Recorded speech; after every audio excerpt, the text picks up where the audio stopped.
할렐루야, 반갑습니다. 2021년 7월 1일 목요일입니다. 오늘도 주의 은혜가 가득한 목탄 하루 되시기 바랍니다.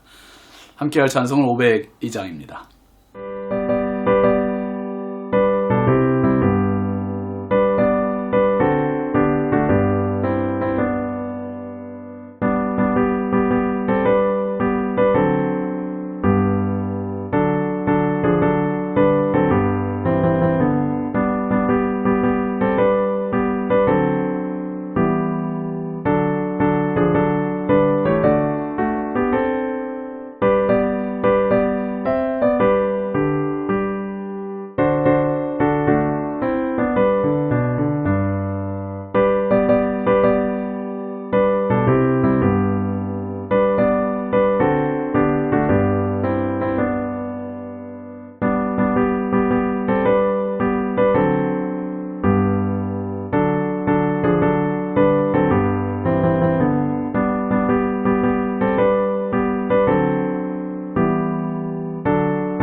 오늘 우리에게 주신 하나님의 말씀은 열왕기상 11장 34절부터 36절까지입니다.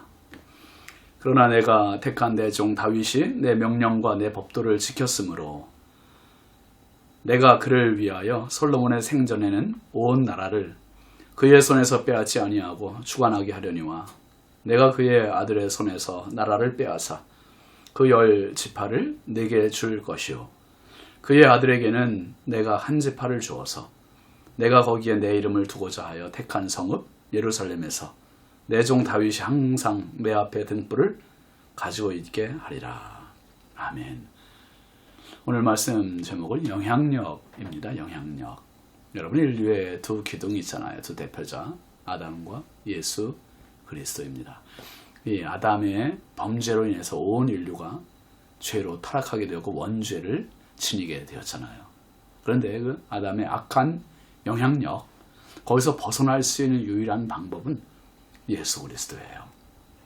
예수님 안에 들어올 때만 우리는 악의 영향력으로부터 벗어날 수 있고 예수님 안으로 들어올 때만 우리는 선한 영향을 받을 수 있게 되는 겁니다. 다른 어떤 방법이나 다른 사람에 가도 답은 없어요. 오직 예수입니다. 예수님의 영향력의 유효기간은 몇 년, 몇 개월이 아니고요. 영원입니다. 영원. 그래서 과거 세대에도 그랬고 지금 세대에도 그랬고 오는 세대에도 예수 그리스도의 구원의 영향력, 그 영향력은 완벽함을 믿으시기 바랍니다. 여러분, 세상에는 선한 영향력이 있는가 하면 악한 영향력도 있어요. 그래서 늘 우리가 인터넷을 통해서도 악한 영향을 받기도 하고요. 어른들을 통해서도 악한 영향을 받기도 해요. 그런데 또 교회에 오면 선한 영향을 받게 되는 거예요. 그러니까 자녀들이 신앙생활하는 게 얼마나 귀하고 복된 일인지 몰라요. 지금 우리가 사회가 얼마나 악해지고 있습니까? 이 악한 영향력은 마치 바이러스와 같아요. 바이러스.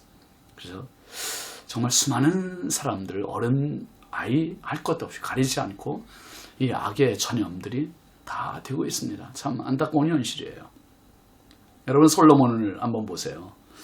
솔로몬은 아버지 다윗으로부터 선한 영향을 받았습니다. 그래서 그가 하나님을 섬기는 사람 되었잖아요.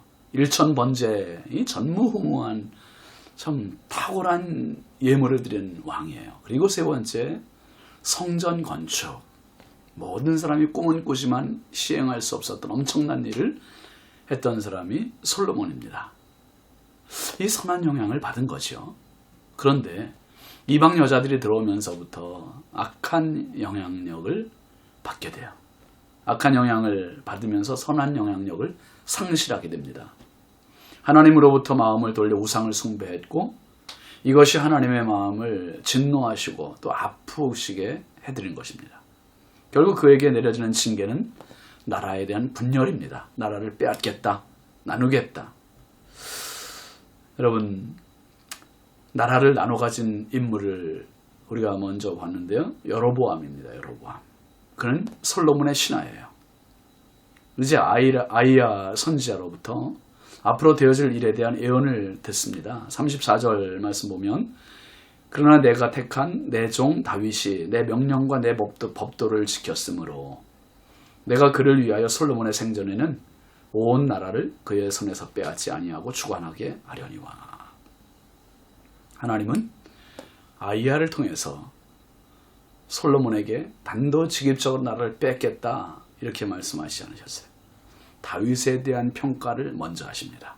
뭐라고 하셨습니까? 내가 택한 종 다윗. 내가 택한 내 종 다윗. 얼마나 멋있습니까? 참 다윗은 하나님께 택하셨다 했어요. 또 하나님의 종이라고 말씀하셨어요. 언제까지요? 영원히. 죽었음에도 불구하고 아직도 하나님께는 다윗은 종이었어요. 정말 아름다운 표현 아닙니까? 목회자도 주의 종이고 장로님도 주의 종이고 권사님도 집사님도 성도들 모두가 우리는 주의 종이라고 하는 인식을 절대로 잊어서는 안 됩니다. 다윗은 아들 솔로몬이 범죄함에도 불구하고 여전히 하나님 앞에서 다윗은 하나님의 종이었어요. 이미 죽었음에도 불구하고 하나님의 종입니다. 다윗이 한 가장 중요한 업적이 뭡니까?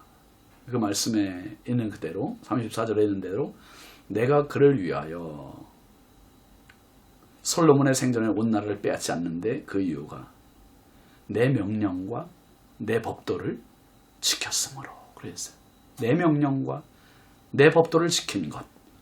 그것이 사실 다윗이 일평생 한 가장 큰 업적입니다.